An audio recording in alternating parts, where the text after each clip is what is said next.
ಎಲ್ಲರಿಗೂ ನಾನು, ನನಗಾಗಿ ಎಲ್ಲರೂ, ಎಲ್ಲರಿಗೂ ನಾನು, ನನಗಾಗಿ ಎಲ್ಲರೂ, ಇದು ಧ್ಯೇಯವಾದ. ಸಹಕಾರಿ ಕ್ಷೇತ್ರದಲ್ಲಿ ಎಲ್ಲರಿಗೂ ನಾನು,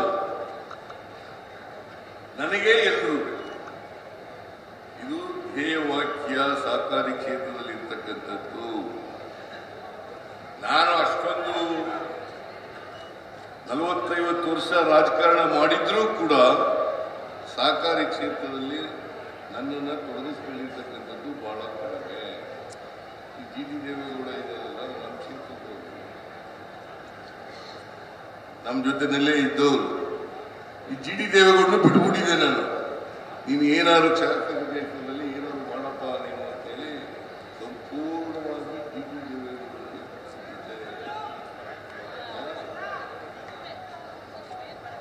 ಹಾಗಾಗಿ ನಮ್ಮ ಜಿಲ್ಲೆಯಲ್ಲಿ, ಕರ್ನಾಟಕ ರಾಜ್ಯದಲ್ಲಿ ಜಿ.ಟಿ. ದೇವೇಗೌಡ ಇವತ್ತು ಮಹಾಮಂಡಲದ ಅಧ್ಯಕ್ಷರಾಗಿ ಬಹಳ ಎತ್ತರಕ್ಕೆ ಬೆಳೆದಿದ್ದಾರೆ. ಬಹಳ ಎತ್ತರಕ್ಕೆ ಬೆಳೆದಿದ್ದಾರೆ. ಸರ್ಕಾರಿ ಕ್ಷೇತ್ರದಲ್ಲಿ ಕೂಡ ತಮ್ಮನ್ನು ತೊಡಗಿಸಿಕೊಂಡಿದ್ದಾರೆ. ಮತ್ತೆ ಇಡೀ ನಮ್ಮ ಜಿಲ್ಲೆಯಲ್ಲಿ ಜಿ.ಟಿ. ದೇವೇಗೌಡ ಏನು ಹೇಳ್ತಾನೆ ಅದರಂತೆ ಮಾಡ್ಕೊಂಡ್ಬಂದಿದ್ದಾರೆ, ಅದರಂತೆ ಮಾಡ್ಕೊಂಡ್ಬಂದಿದ್ದೆ. ಹಾಗಾಗಿ ನಾನು ಸಹಕಾರಿ ಕ್ಷೇತ್ರಕ್ಕೆ ಅಷ್ಟೊಂದು ನನಗೆ ನಂಬಿಕೆ ಇದ್ರೂ ಕೂಡ, ಸಹಕಾರಿ ಕ್ಷೇತ್ರದಲ್ಲಿ ನಂಬಿಕೆ ಇದ್ರೂ ಕೂಡ ನಾನು ಅದರಲ್ಲಿ ನನ್ನನ್ನು ತೊಡಗಿಸ್ಕೊಳ್ತಕ್ಕಂಥ ಕೆಲಸವನ್ನು ಮಾಡಲಿಲ್ಲ. ಯಾಕಂದರೆ ಸಹಕಾರಿ ಕ್ಷೇತ್ರ ಇದೆಯಲ್ಲ, ಇದರಲ್ಲಿ ನಂಬಿಕೆನೇ ಬಹಳ ಮುಖ್ಯ. ಪರಸ್ಪರ ನಂಬಿಕೆ ಇದೆಯಲ್ಲ, ಇದು ಬಹಳ ಮುಖ್ಯ ಅಂತಕ್ಕಂಥದ್ದನ್ನು ಅರ್ಥ ಮಾಡ್ಕೋಬೇಕಾಗ್ತದೆ. ಗ್ರಾಮೀಣ ಬದುಕಿನ ಆರ್ಥಿಕತೆಯ ಬೆಳವಣಿಗೆ ಆಗಬೇಕಾದ್ರೆ ಸಹಕಾರಿ ಕ್ಷೇತ್ರ ಬಲಗೊಳ್ಳಬೇಕಾಗ್ತದೆ.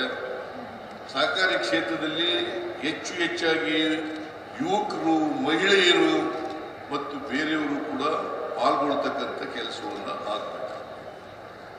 ಸಹಕಾರಿ ಕ್ಷೇತ್ರದಲ್ಲಿ ಯುವಕರು, ಮಹಿಳೆಯರು ಮತ್ತು ಎಲ್ಲ ಜನ ಇದರಲ್ಲಿ ತೊಡಗಿಸ್ಕೊಳ್ತಕ್ಕಂಥದ್ದು. ವಿಶೇಷವಾಗಿ ದಲಿತರು, ಹಿಂದುಳಿದವರು, ಅಲ್ಪಸಂಖ್ಯಾತರು ಇದು ಹೆಚ್ಚು ತೊಡಗಿಸ್ಕೊಳ್ತಕ್ಕಂಥ ಕೆಲಸವನ್ನು ಮಾಡಬೇಕು.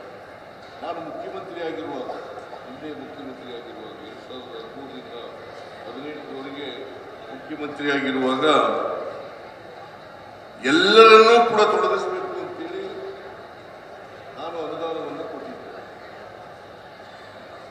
ವಿಶೇಷವಾಗಿ ಪರಿಶಿಷ್ಟ ಜಾತಿಯವರು, ಹಿಂದುಳಿದವರು, ಅಲ್ಪಸಂಖ್ಯಾತರು ಸದಸ್ಯರಾಗಬೇಕು.